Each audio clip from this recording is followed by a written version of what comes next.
Well, in the Old Testament book of Ecclesiastes, the preacher, who is the author, has been looking for the meaning of our existence. There are various clues within the book that make us almost certain that the preacher is in fact King Solomon, David's son. For example, he not only describes himself as a king in Jerusalem, but as the wisest of all who were before him. He also describes his personal wealth, which included various houses, luxurious gardens, and hundreds of concubines. A brief look at 1 Kings will confirm that Solomon is the most likely candidate out of all the kings in Israel to be the preacher in Ecclesiastes. And in his search for true meaning, the preacher has declared that everything under the sun is vanity. What does the word vanity mean in this context? It's not talking about when you look in the mirror and you enjoy what you're looking at. No, vanity in the context of Ecclesiastes is that everything in this world that this world offers is but a vapor. It's brief. It's without real substance.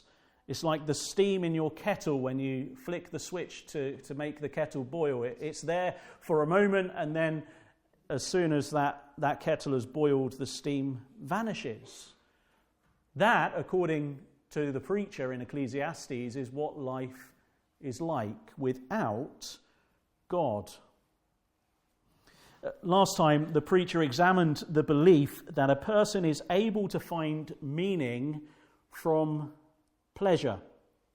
So we saw him following his heart to pursue whatever his heart desired, whether that was beauty, whether that was leisure, whether that was riches, or whether that was sex. But in all of this, the preacher found that these things were just never enough to satisfy his search for meaning. And so he characteristically declares it is also vanity. It's brief, it's without substance, it's like a vapor. Here for a moment, gone the next. And so now in Ecclesiastes 2, verses 12 to 17, the preacher turns to consider another possible meaning for life. He turns to consider if wisdom and knowledge will succeed where pleasure has failed him. Look there at verse 12. He says, "So I turn to consider wisdom and madness and folly." And so what did the preacher learn about wisdom? Well, firstly, the preacher tells us that wisdom has benefits. Wisdom has benefits. He begins by giving a positive perspective about the pursuit of wisdom. Now, we need to be clear about what the preacher means when he says wisdom and madness and folly. Now, it's important to know that these are not 3 categories, these are 2 categories. There is wisdom being one category, and the second category is madness and folly. The preacher is describing 2 things in 2 different ways. One thing in 2 different ways. And so as we think about what does he mean by wisdom, it would be helpful for us to think about one of the Lord Jesus' parables, the parable of the wise and the foolish builders. I don't know if you remember that one at the end of the Sermon on the Mount. You'll recall that there is a wise builder, and this wise builder built his house on the rock, having dug down into the rock and laid a foundation to begin with. But there is also a foolish builder who's building a house, and he has built his house not on stable and immovable rock, but he has built his house on moving sand, unstable, liable to shift.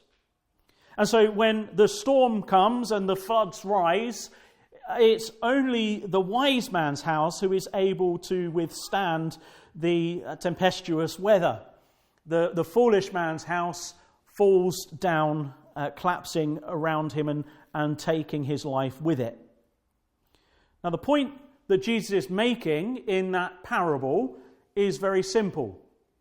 He is comparing those who heard and did or put his word into practice with the wise builder. So Jesus says wisdom is understanding what is right and then applying it to everyday life, putting it into practice. It is those who hear my word and who do them who I will liken to the wise builder. So what is a fool? Well, the fool is the opposite. A fool is someone who, Jesus says, who knows what the right thing to do is and then deliberately, intentionally does what they know is wrong. And it's in light of these definitions, these biblical definitions, that the preacher concludes that in life it is better to be wise than foolish. It is better to know what is right and to do it than to know what is right and to do the opposite. And to support his claim, Solomon provides two benefits that wisdom has. In the first place, he says wisdom is socially beneficial. Just look there at verse 12. And specifically the second sentence in verse 12. Now, this is a sentence that is very difficult to translate from the original Hebrew. But one commentator suggests it can be paraphrased in this way. How will future kings handle the same problem I have faced? What kind of person will my successor be in his attitude to the same problems I have had to deal with? And so the preacher's point is this. The king in Jerusalem, his point is this. That one day I'm no longer going to be here. Future leaders will come after me. And what sort of leader will they be? Well, if they are wise, they will learn the lessons that I have learned myself and recorded for their benefit. They will face the same political dilemmas that has faced those who have governed before them. And these historic figures, these kings and governments who have come before, have an accumulated wisdom through their successes and through their failures. And if they were to pay attention to what has gone on in the past, how the preacher and how other kings like David have dealt with those situations, they will be able to look and go, either that was the right way to act or that was the wrong way to act, and then do likewise or do the opposite. And therefore, wisdom has a social benefit. If only we will be students of history. A society that forgets and ignores the wisdom of the past is utterly doomed to repeat their mistakes. If we will not look at the history books, and I don't know about you, but I really feel that our society has increasingly got terrible memories. Short memories. I don't think our society is able to look a week ago at what someone says and be able to see what they're saying today and understand that there's a difference. We've got amnesia in our society. I'm convinced. Let alone to look back at past governments, at past leaders, at past laws and see some of the wisdom that is in store there. I mean, I don't want to rattle anyone's cage this morning, maybe slightly, but it was strange to me during the pandemic that we had this word come into our vocabulary on such a common level, looking at this strain of COVID and the damage and terrible things that was going on, and they said again and again, unprecedented. Unprecedented. And yet any student of history would look back and go, that's not unprecedented. These things have happened before. Let's learn from how they were dealt with and the mistakes that were made and the successes that happened then. You see, that's what King Solomon says. This is a benefit of wisdom if we will simply learn from those who have gone before us. But secondly, wisdom is morally beneficial. It's verses 13 and 14. There the preacher says that the difference between wisdom and folly is as stark as the difference between night and day. Now, I remember doing my Duke of Edinburgh as a teenager, and we had to do a certain amount of hours in the community, and the group I was in opted to go to the local fire station. And they were great opportunities in my teenage years spending time there. And I remember one of the sessions that we had, the firefighters made us do an exercise where they were wanting to simulate what it is like to enter into a burning building, or at least a building that is filled with smoke. And so they had blindfolded, sort of blackened out these gas masks that they would wear.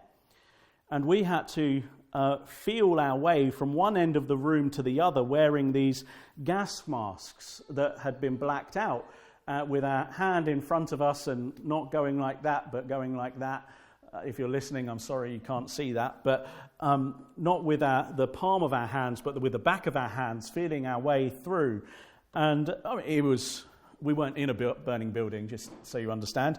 It was not dangerous in any way, but they had put various obstacles out. And while we were blindfolded, essentially, we would stumble and we would bash into things, and it was very, very scary at times, even though we were in a very safe and pretty small room. But it felt like the room had grown even bigger and was unending, never sure when we would get to the other side. You know, that describes humanity in its natural condition. Blind and stumbling around in the dark. When we don't live with wisdom, we are likely to stumble in life. We're likely to fall down. We're likely to live in such a way that we cause chaos, and that everything around us is disastrous. You see, the Bible often uses the picture of darkness and light to describe both spiritual and moral insight. But here it's likely that the preacher is more focused on the moral aspect than the spiritual one. He will get to the spiritual one. He says the wise person is like one who has their eyes in their head, walking around with clear vision, able to avoid simple things that would otherwise trip them up. You see, the wise person endeavours to understand what is morally good and lives by that standard. Even cultures who deny God's existence will agree that it is intrinsically better to live morally than not. Our standards may vary from place to place, but cultures all over the world will agree that we must have a moral code for society to work. And it is better to be wise, to understand what is right and what is wrong, and to walk with eyes in your head, knowing what is right and doing it, than to stumble around in the dark, getting yourself into all kinds of messes. So according to the preacher, to live wisely is far better than the alternative. The alternative is to live foolishly. So if they take notice of history, then future generations will be benefited by our accumulation of wisdom. So this is why young people, this is why children who are in the service this morning, don't dismiss your parents' advice, because they have been where you are now. Don't think they're just nagging or getting on your case, or they've got nothing to tell you. And sometimes we've all been there. We were sometimes. At least I can speak for myself. I can't speak for anyone else. But at one time, I believed everything my parents said. You know, that sort of age. You're very young. Believe everything your parents ever tell you. And then you start growing up and you get to this age where you're not quite an adult, you're not quite a child, and you start believing that everything your parents tell you is nonsense. That they don't know what they're talking about. That you know more. Well, wisdom is not to think that way. If you don't think that way as a young person, you're wise. And that's a good thing. Your parents have advice to give. Listen to them. And Christians, members of this church, don't disregard the concerns or the counsel of those who are older in the faith. Why? Because they've seen it all. They've seen it all. All our new initiatives that we think are brand new and no one's ever thought about this before, they saw it happen when they were younger. They tried it. And they know how it can work and where the pitfalls are that we need to avoid. And they've also seen things fail. We need to not disregard older saints. Older saints, we need your wisdom. Thank you for being with us. But wisdom will also protect us from so much trouble, as it enables us to understand the difference between what's right and wrong. The person who doesn't understand the difference, or who even does understand the difference and disregards it, will find themselves walking into all kinds of dangerous situations. Or find themselves making enemies of the wrong people. Or even friends with the wrong people. So let me ask you, are you living according to wisdom?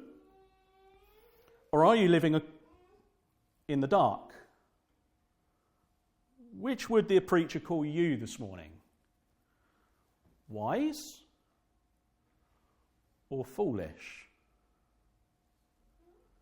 But more than important than that, Jesus says, those who hear my words and put them into practice, I will liken to the wise person.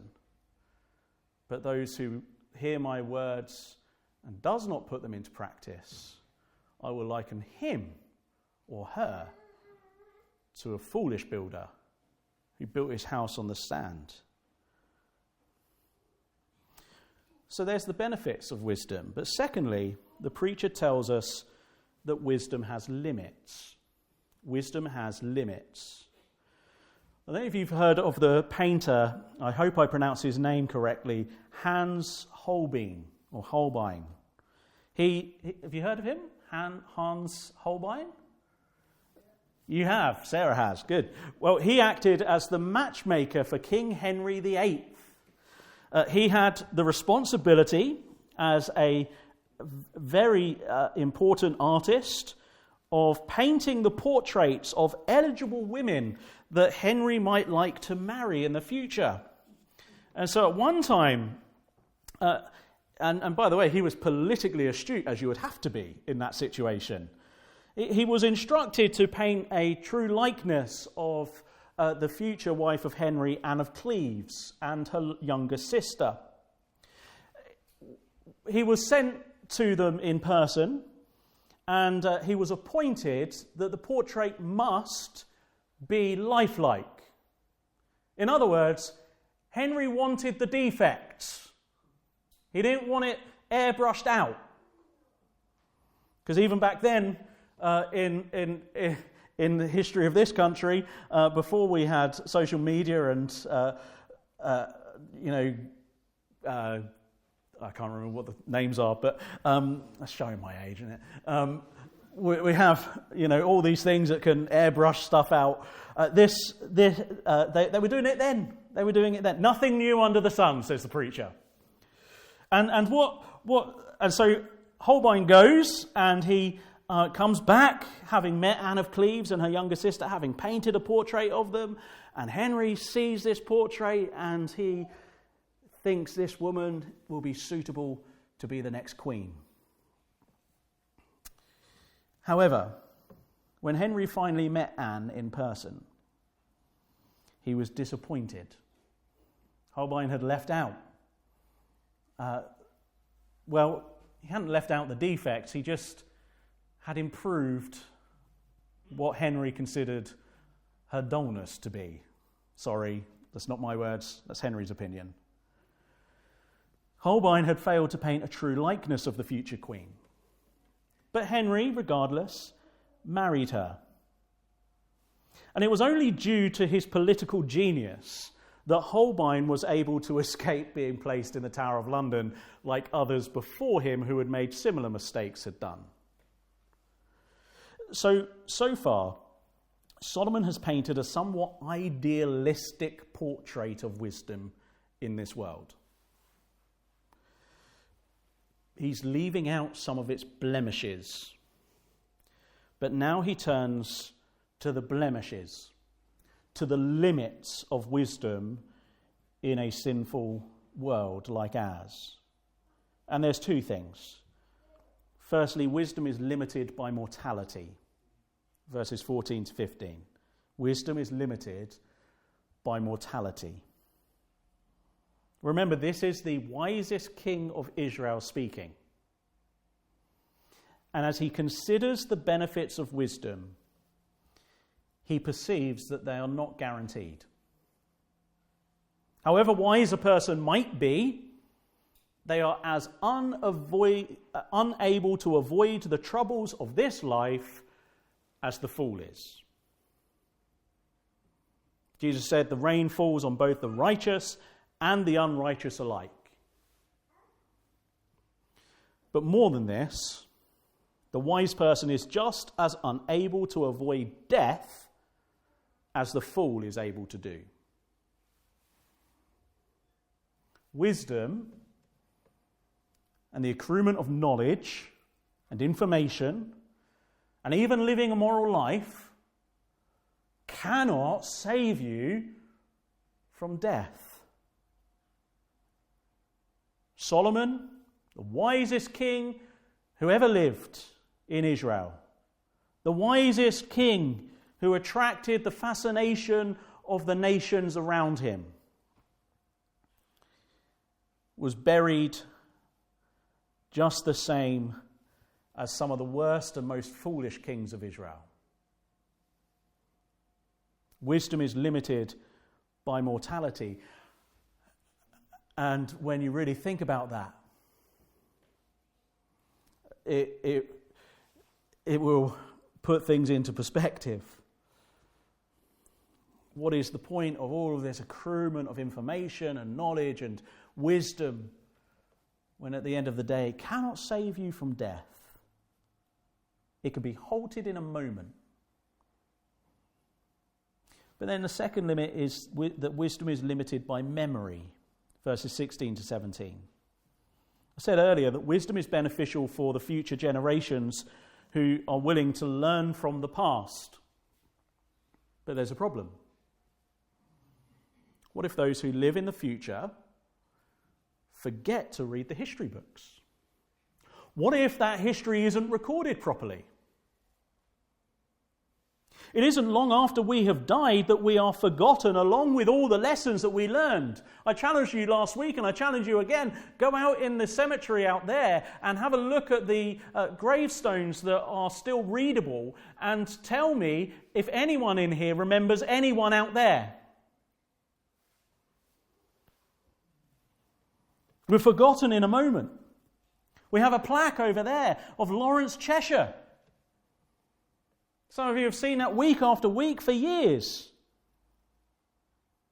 Are you able to tell me who he is, what he did, without looking?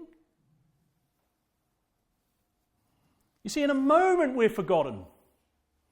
All our accolades, all of our wisdom, all of our grades at school, all of our certificates that we receive, putting in letters after our names, all forgotten by future generations.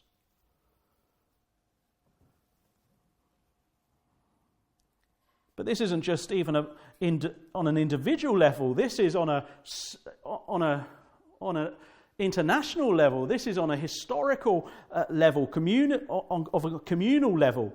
Archaeology in recent years has found sophisticated civilizations like Mesopotamia, once lost in a moment by war or disaster. It was fascinating to me to visit the exhibition that has been at the British Museum of Mesopotamia. Mesopotamia, remember, is the civilization that Abraham came from. And if you've been through Sunday school, you'll have seen the pictures of that they creatively portray when they think about Abraham, because he was a nomad. He went on to be a nomad. We have this sort of idea that everything was very basic, and they all were very, they didn't have very much at all. And yet, archaeology has shown us that Mesopotamia was incredibly advanced for its time in the technology that it had put together, in the things it was doing. And yet, when it was replaced by another civilization, they simply bulldozed it and buried it. And its advancements were forgotten for centuries.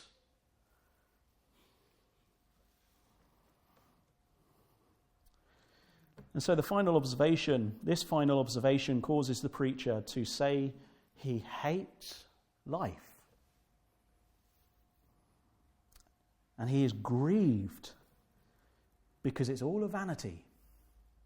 It's all a vapor.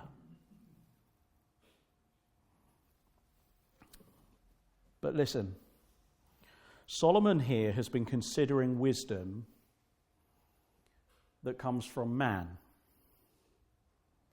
I do not believe at this time he has been considering a wisdom that comes from heaven. Remember, he is exploring life under the sun. But he is going to glance above the sun to the God who brings meaning to all that we do in this world. But he is exploring the options of what is life like without God in the picture. What is the purpose of life? Can you find meaning without God? And the answer again and again is no. You can't. Pleasure failed him. And though human wisdom is beneficial, it is limited. It cannot save from death. It cannot save from being forgotten. And the person who trusts in their wisdom and their knowledge to fulfill their lives will come to hate life itself. Even Voltaire, isn't it? This wise philosopher, is reputed to have said that the problem is I hate life, but I'm afraid to die.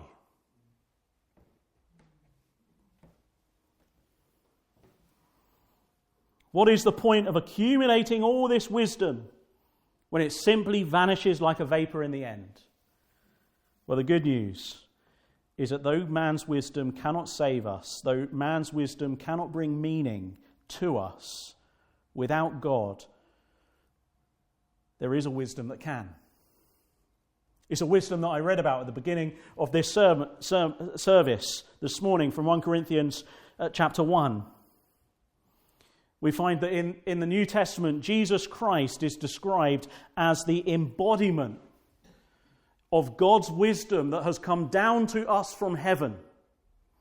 Here is the one who lived according to God's way in every aspect. He understood what was the right thing to do was, and unlike you and me, he perfectly did it.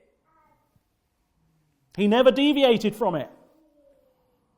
He lived according to God's way in every aspect. And what did he do with that life? He lay it down on a cross as a substitute for guilty sinners like you and like me, so that he would take the punishment that we deserve, so that he would die in our place. For the Jews, the cross, Paul says, was a stumbling block.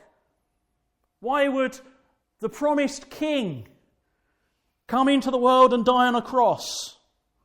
And for the Greeks who relished in philosophy, the cross was intellectually foolish. But it was the only way men and women, boys and girls could be saved from their sins, because there Jesus was taking the punishment that only he could take on behalf of his own people. And the good news is those who receive Jesus as Lord and Saviour today, who receive the wisdom that comes from heaven, will not be lost in death, because Christ has conquered the grave. He rose again on the third day. And those who receive the wisdom that comes from heaven, who is Jesus Christ, who is our wisdom, we will not be forgotten by God, because we are remembered by him for eternity, as we have the hope of being with him for eternity. And the good news is that if anyone lacks in this wisdom, you simply need to ask God for it, and he will abundantly and freely supply it.